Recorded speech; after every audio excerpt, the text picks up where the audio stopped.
me preocupa o avanço do progressismo judicial. Trata-se de uma cultura nociva à sociedade, por absoluta ofensa ao devido processo legal, mas é nocivo também à própria judicatura.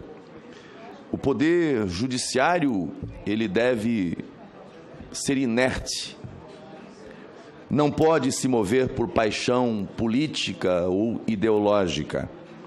A inércia dos órgãos jurisdicionais é uma característica básica da jurisdição, um princípio constitucional, um postulado da verdadeira democracia. Quando o judiciário resolve fazer política, passa a praticar atos antidemocráticos, como temos visto seguidas vezes em nosso país.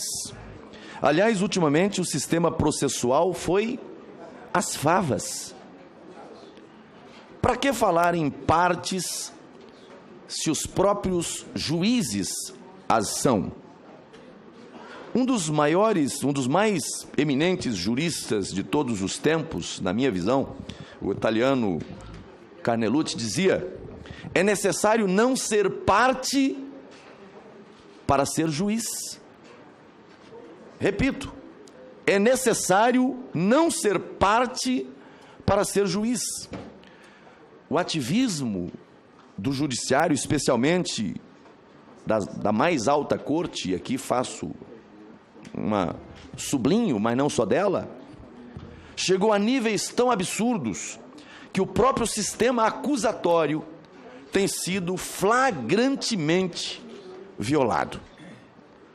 O Ministério Público está se tornando um órgão dispensável. Aliás, aqui cumprimento o ministro Azulay pelo papel que teve nessa aproximação, nesse cuidado que teve na sua atuação no TRF. O Ministério Público, para quê?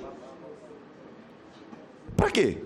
Se juízes da República movem-se por si mesmos sem a necessidade de provocação. Ministério Público para quê? Se há informações de que decisões cautelares gravíssimas teriam sido tomadas levando-se em conta apenas notícias de jornais. Para que Ministério Público, se o Supremo pode instaurar inquérito e eternizá-lo sem limites temporais ou objetos determinados? A que ponto chegamos em nossa República? E o povo é que pratica ato antidemocrático. Em 2013, eu era deputado federal, como muitos que estão nesse Senado Federal também estavam naquela casa, e como deputado federal eu votei contra a PEC 37. Não sei se os senhores se recordam dessa PEC 37, que foi apelidada de PEC da impunidade. Defendia-se na época a necessidade de legitimidade do Ministério Público em investigar. Apontava-se para isso problemas como o corporativismo policial, influências políticas e deficiência de estrutura da polícia. O povo foi às ruas e exigiu a reprovação da PEC. Grandes constitucionalistas como o Dr. Ives Gandra Martins, José Afonso da Silva, eram a favor da PEC 37 e contrários a que se desse poder ao Ministério Público de instaurar e conduzir inquéritos criminais. Ives Gandra nos lembrava a todos que a Constituição Federal claramente divide as funções judiciárias entre o poder de julgar, que cabe ao Poder Judiciário, o de acusar, que cabe ao Ministério Público, e o de defender, que cabe à advocacia. Disse ele à época: os delegados agem como polícia judiciária, então o serviço em primeiro lugar do Poder Judiciário, então há serviço em primeiro lugar do Judiciário e não do Ministério Público ou da advocacia, que são partes no inquérito policial. Processo preliminar e investigatório que deve ser presidido por uma autoridade neutra, ou seja, o delegado.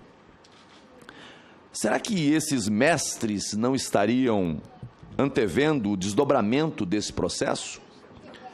Eu votei contra a PEC, que foi derrubada por ampla maioria de votos. Aí eu pergunto, avançamos? Eu acredito que sim. O problema, senhores senadores, senhoras senadoras, senhores sabatinados, é que determinados avanços abrem caminho para verdadeiros atropelos numa corrida galopante contra o sistema acusatório, contra as garantias constitucionais dos indivíduos e da sociedade como um todo. Hoje me preocupa, e aos brasileiros, o ativismo judicial policialesco, o que impõe a quem tem o poder de aprovar a obrigação de frear o arbítrio autoritário, sob pena de fracassar todo o sistema, incluindo este.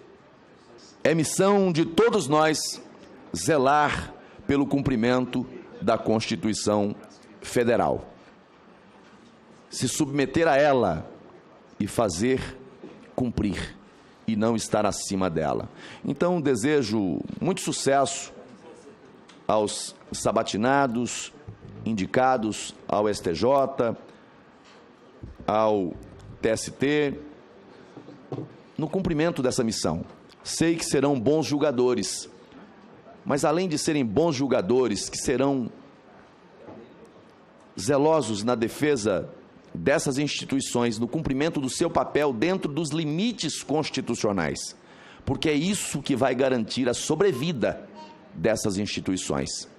Qualquer coisa fora disso, estamos diante de movimentos na sociedade nunca antes visto nesse país, e é preciso olhar para isso sem preconceito e com o acatamento que é devido ao sentimento que move esses brasileiros. Obviamente que afastados os exageros, os atropelos, mas é preciso olhar para o sentimento que move boa parte desses brasileiros que estão em movimento.